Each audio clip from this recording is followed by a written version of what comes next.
Welcome to my masterclass on how to create your own HUD, store data, and then show that back to the user, and then be able to use stuff like coins to buy items or use keys to open doors. So I've started off with a world that I've created. So if I zoom out this a little bit, you'll see roughly what this level looks like.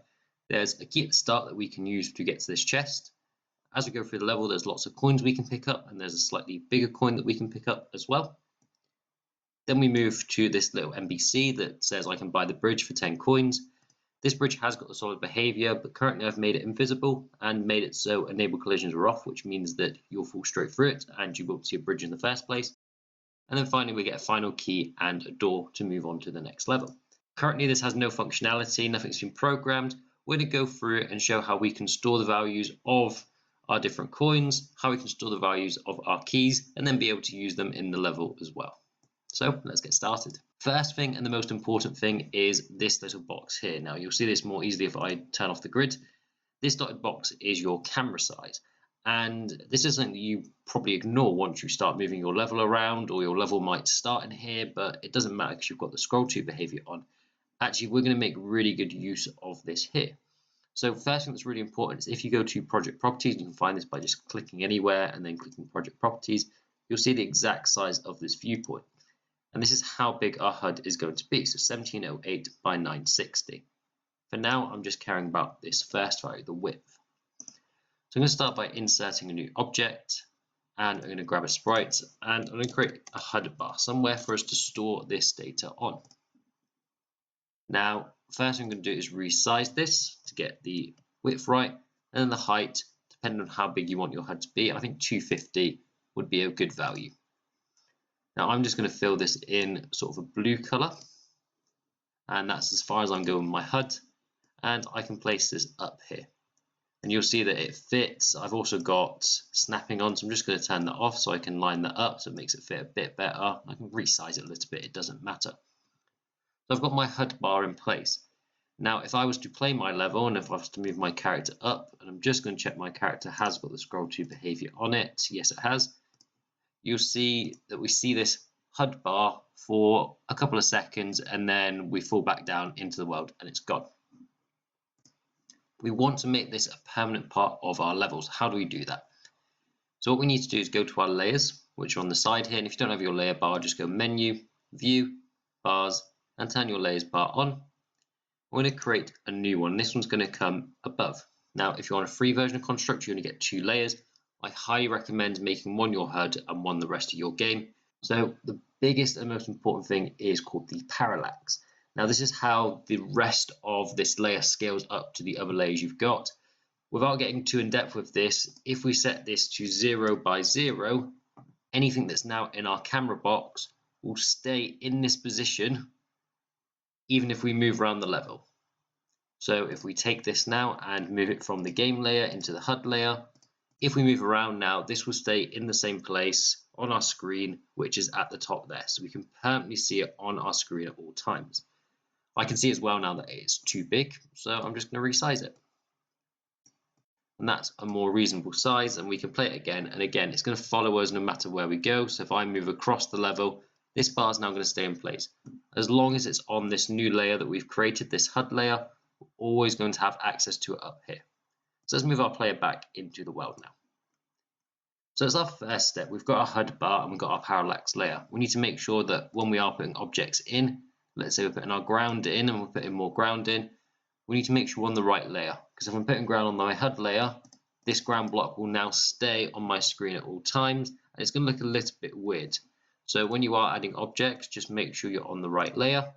So that's now on the game layer. And you might also just want to lock your HUD when you're not using it and make sure you're now on your game layer.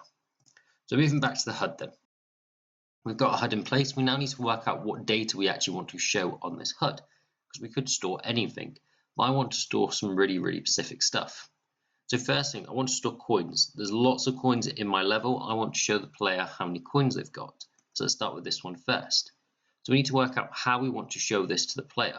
Now the easy option is grabbing a text box. So I'm going to grab a text box and I'm going to call it HUD coins. Click, and I want my coins to be displayed in the top right hand corner. So what I'm going to do is I'm going to zoom down onto my HUD, And I'm going to size this to the size that I want. So let's say 30, I think is a really, really good size. And I'm going to place it right there. And then I like setting the text to what I want the text to be. So I could write coins, colon, and then roughly what the maximum number of coins are going to be. This just means that you know the HUD's big enough to cater for the largest number possible. So again, I see it very unlikely that the players can get more than 999 coins.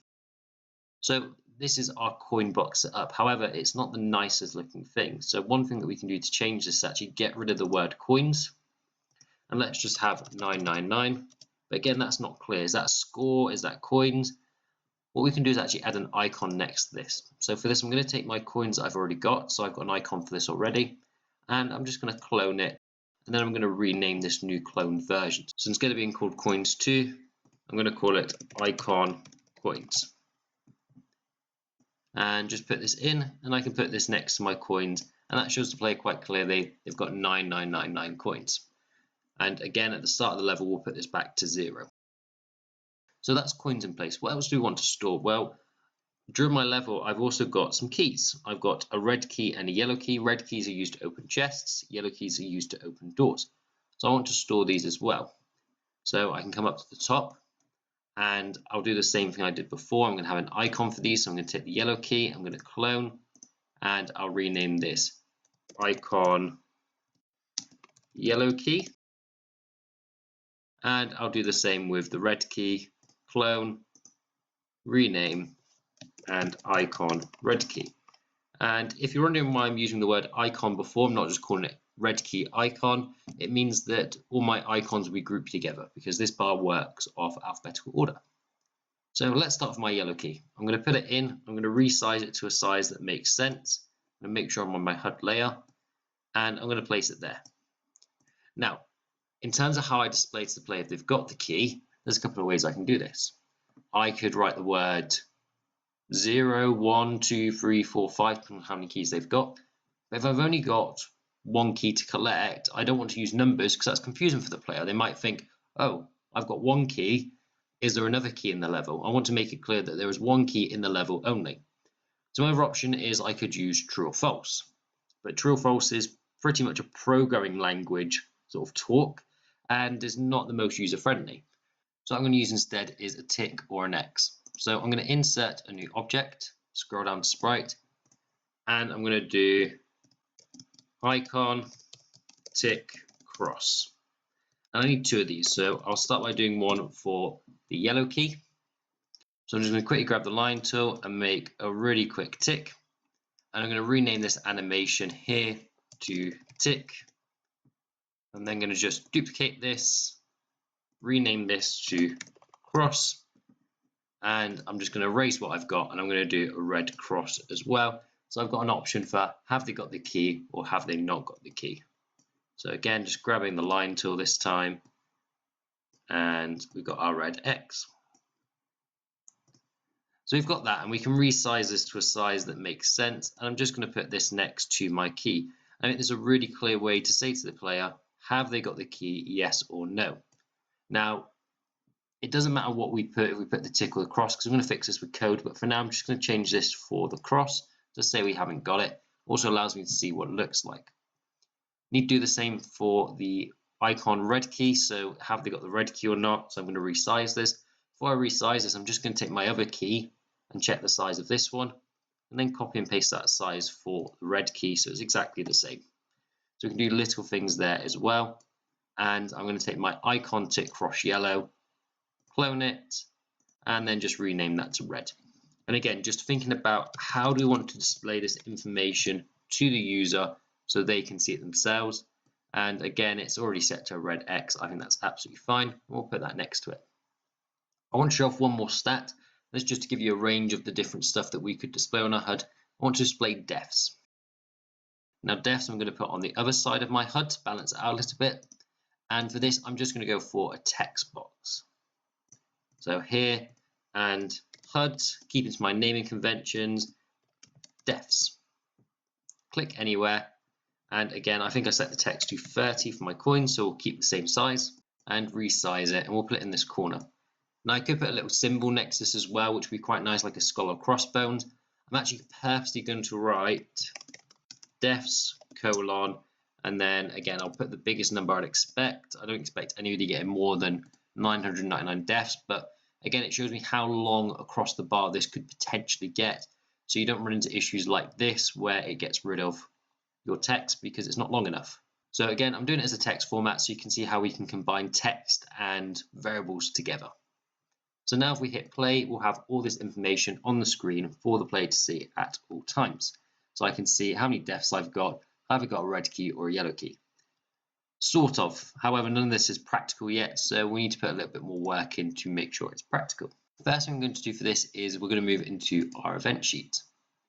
Now, in your event sheet, we've got events, but we've also got global variables. If we right click, you get access to global variables. This is where you can store information that you either want to use inside your code or you want to display to the player.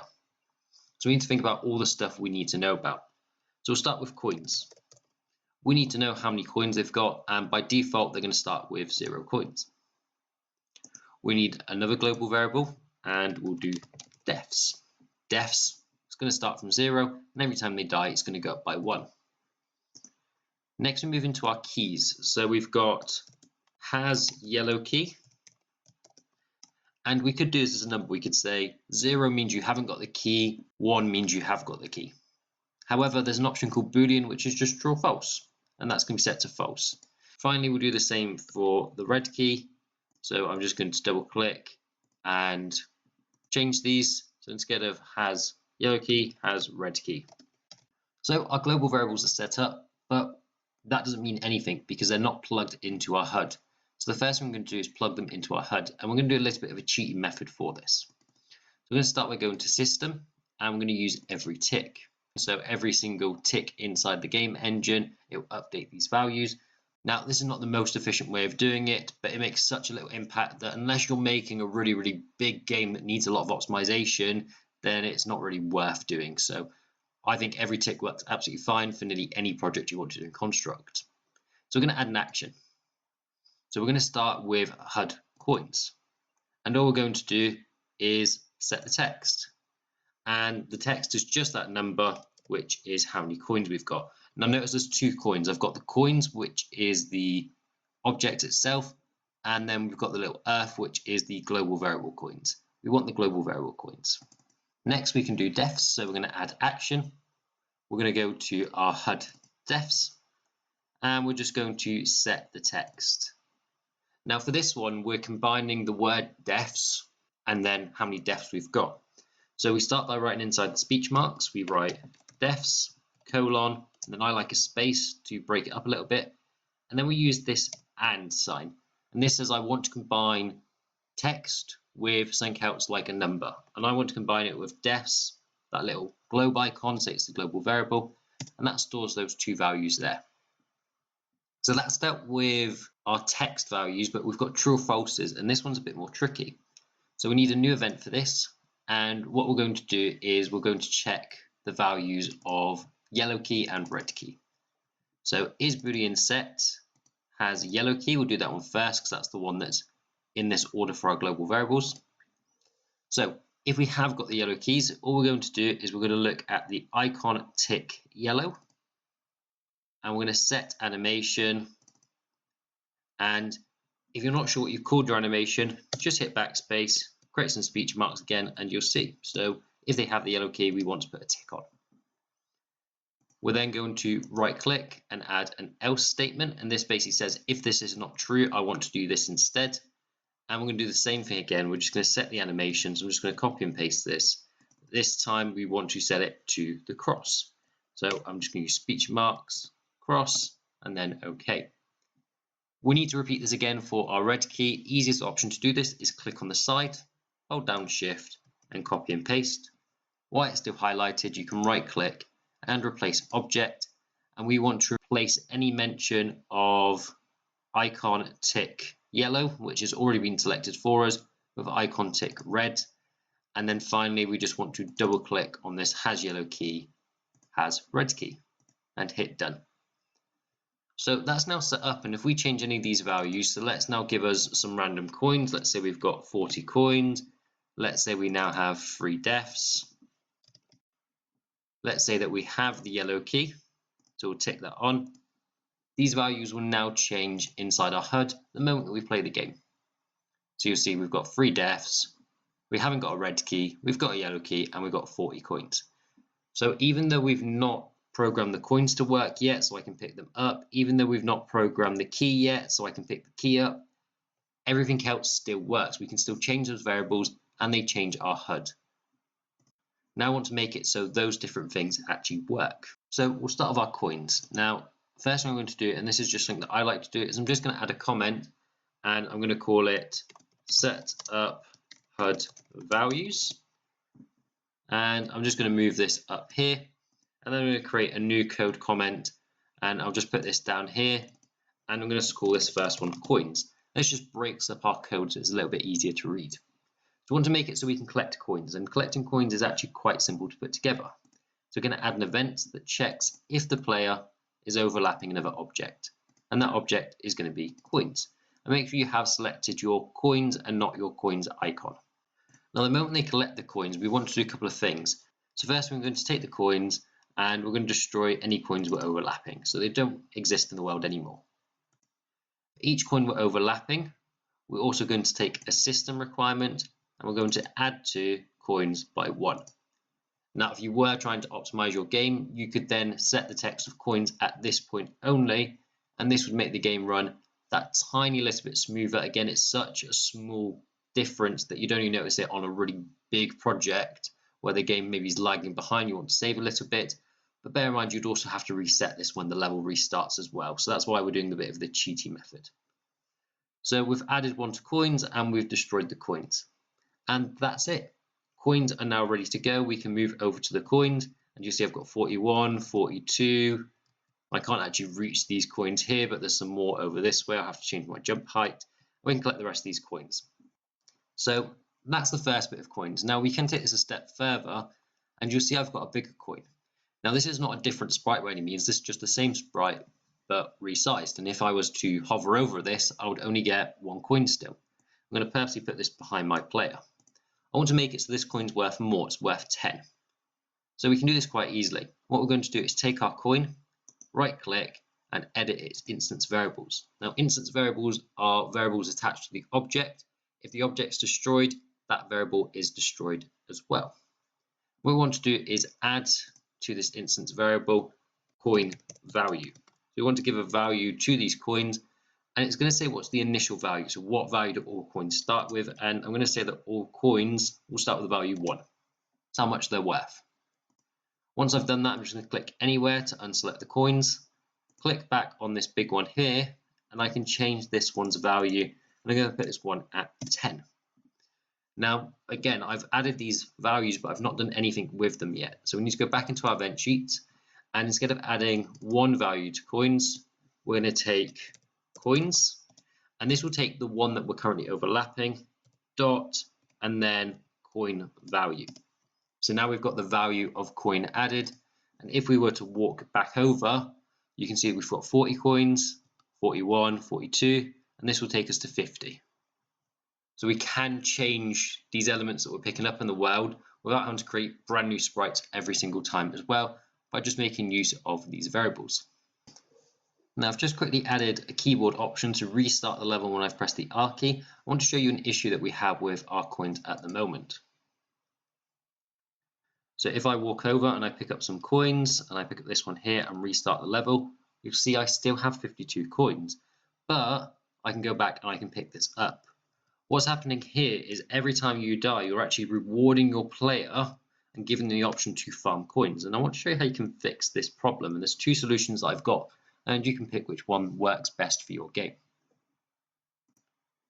So you might think, why don't we just make it so when you restart the layout that we take the coin variable, so let's set the value of coins and put it back to 0.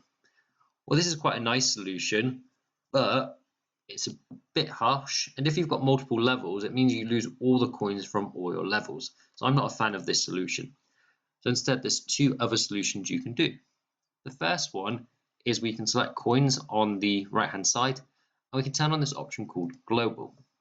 This means that they stick around when you restart the layout, if they've not been taken yet, but if you have picked them up, if they have been destroyed, they are destroyed permanently. So if I show you what I mean by this little tick box, I'm going to pick up some coins, restart the level, and they're gone. If I restart again, they're gone. I can't pick them up again. And this means all the coins you've picked up previously will always stay gone, even when you restart the level. So that's one option. I quite like that solution. If you want to have it so the coins do come back, obviously we need to turn off this global variable, but we need to take away that score so you can't farm. There's a nice solution for that as well. So what we're going to do is create a new global variable. I'm going to call it coins in level. And we're going to start this off at 0. So let's say that we've got 40 coins from our last level, and then we've got 0 in this level at the moment. Now, every time that we grab a coin, we're not just going to add it to coins, we're also going to add it to coins in level. And the moment that we restart, we're going to go to System. We're going to subtract from our coins variable and by coins in level. So how many have we gained in this level? And then most importantly, we need to take that coins in level and set it back to 0. And this just resets your value to what you're at the start of that level. So if I pick up some coins, so 41, 42, 52, I restart, I've gone back to 40 coins now, and I have to pick these up again. So that's a different solution that you can choose. For the sake of this video, I'm going to remove that just so there's less stuff on the screen. I'm just going to put my coins back to global. Now, the other thing that we've got with coins is we've got this bridge. I want to be able to buy this bridge, and it's going to cost me 10 coins to do so. So how do we factor this in now? So we're not only collecting coins, but we're now able to use them. So I'm going to add a new event, and I need to check if my player is overlapping my NPC, because he's the person that I need to go to talk to in order to use these coins. I also need to do a system check, and I need to check if coins is greater than or equal to how many that he's after. So let's say he's after 10. And finally, we don't want it to just happen. We want to give the player the choice. Maybe there's lots of different routes they can take throughout the game, and they might want to choose how they want to spend their money.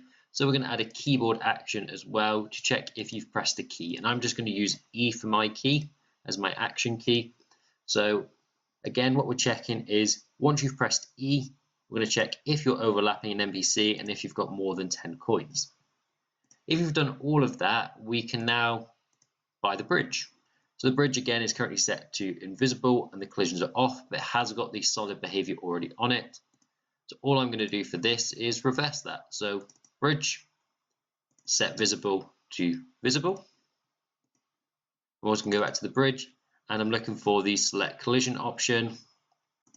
Select collisions enabled. Now we could leave it at that, but we've got a problem that this costs. It's not a free thing. It's not a check to say, are you at least got 10 coins? It's saying, no, you need to pay 10 coins to use this bridge. So we're going to add an action, system, and we're going to subtract from coins by 10. So now we can walk over and we can use this bridge, but only if we're willing to pay the 10 coins to do so. So I'm just going to move myself back over. The bridge is not there. If I press E, however, it now appears, and you'll see that I've lost 10 coins for the privilege of being able to use the bridge. So we're getting there now. We've got our coins added, and we've got lots of functionality to do with that. I'm going to move this restart just to the top so it's out of the way. Now let's deal with our keys. If you're enjoying this tutorial, a copy of the world will be available on my website. Check it out for free in the description below. And if you are enjoying this content, give it a like as well. So I'm going to start by putting this key back to false. And I'm also going to get a new code comment and call this keys. So the keys are quite easy to set up. So first thing I'm going to do is check if the player is overlapping another object, and make sure on the keys and not the icon for the keys. So let's do key yellow. We're just going to take our sister requirement, and we're going to set Boolean of has yellow key to true. Now, as soon as we have the yellow key, that is also going to change it up here. As for the event, we want it so we can go through the door. So all we're going to do is check if the player is overlapping the door, and it's door yellow that I've set up. I'm going to add another condition to this. System is Boolean set has yellow key. And then finally, we're going to add one more condition. And again, we might want to add a sort of button that we have to press on our keyboard, an interact key. So this is going to be E. And if you've not noticed already, we're doing the exact same thing that we've done with our bridge. So just like before, we need to first set the Boolean of has yellow key now to false. They no longer have the yellow key, they've used it. Obviously, if you're making a game where once they've got this item, they can use it to open as many doors as they want, maybe they get a certain power up that allows them to use it as many times as they want, then we don't set this to false, we'll keep this as true. In my case, it's a one-use key, so I'll set this to false. And then what I could do from here is I could do go to next level. So go to next or previous layout. I'm not going to do that because I haven't got a next or previous layout. So all I'm going to do is restart the layout. So we can do a quick test on this now. So again, I'm going to walk over. I've got the yellow key set to false at the moment because I haven't got it. I'm going to have to buy the bridge again. So I'm going to come over and press E on that. And again, this is not the best platform game in the world, but give you an idea. Come over, and now I'm going to collect the key. That turns to a tick to say we've got it. And then we can go over and press E to restart the level. The only thing you might have noticed is we forgot to destroy the key, so I'm just going to do that now. So is overlapping yellow key, set that to true, and then key yellow, and then destroy. Only reason you might not want to destroy your key is you might want to make it so you can pick it up. You have a certain amount, let's say it's ammo, you can pick up the ammo, use it, and then come back to that same place to get more ammo. So there are uses to not destroying objects. It's again, what sort of preference or what style of game you're coming from. Finally, we've got the red key, and you'll think, okay, red key, we can repeat the yellow key, and you're absolutely correct. But I'm going to show you a different method that we can use for the red key. What we're going to do is we're actually going to delete this variable here, has red key. And that will give you a warning that it's going to delete anything related to that. So it's going to delete some lines of code here. So now we've got this line of code missing. We're going to fix this in just a second. I'm going to come down to our player. I'm going to edit the instance variables for our player. And we're going to change it to has red key. And this is going to be a Boolean, and by default it's set to false. So this is now attached to our player as opposed to being a global variable. I'll talk about how that affects the game in just a second. First of all, we need to fix this code here, so just double click. It's now on our player, so we're just going to go down and is Boolean variable set has red key. If not, put it to a cross. And that fixes all our code. Now, we're just going to take this code that we've got already and just copy and paste it to make our lives easier. But we're going to change a couple of things. So first of all is overlapping key yellow. We'll just change that to key red. Destroy key yellow, we're going to change that to destroy key red. So we're just going to go back, key red and destroy. And has yellow key to true. We're going to just change that, but this time we have to go back to our player and just do a check of set Boolean has red key true. As for the second bit, on E pressed, overlapping the yellow door, I'm just going to change this to my chest instead. So door red, chest red, and then has yellow key. Again, we just need to go back to our player and then just do a check, is Boolean variable set has red key. And then we can set this to false. So we can just go to our player this time and set this to false. Exactly the same stuff we've done, but you're having to access it through the player instead of accessing it through the global variables. So why would you want to do this? Well, let's have a go at picking up both keys and see what happens. So I'm going to start by picking up the red key, and you'll see it ticks true. And there's my yellow key. What I'm going to do now is restart the level, and I want you to have a look what happens to my two keys. The yellow key sticks around, but the red key does not. Anything that's not a global variable will not be saved when you restart the level. So having objects or items stored by the player means they're not saved and you have to collect them again. So I have to come over and collect my red key again to say that I've got it. This can solve a lot of issues in your game and can be easier. It also reduces how much code you've got, because instead of having to store these extra global variables, you're only storing them in the player, so it hides it away. You can also see that my yellow key is still present in the level even though I've still collected it. So this is another one that you'd want to come over and either set to global, or has yellow key already. We could actually take any yellow keys, so that's the icon, any yellow keys, and destroy them, so we can't pick them up again. So there's a couple of different solutions around that. As for the red key, it opens a chest, so we're not going to restart layout. We can actually use it and add some coins, so we can just set the value of coins to 50, or not set the value, add to the value by 50. So that could be a little reward there. So last one's our deaths, and this one's really easy. The moment that we restart level or die, we can just go system, add to deaths by 1. In terms of killing the player, there's a couple of ways you can do this. I'm going to go for a really simple method that just adds a behavior and just says destroy outside of layout. So the moment that I leave the layout, the page, it kills my player.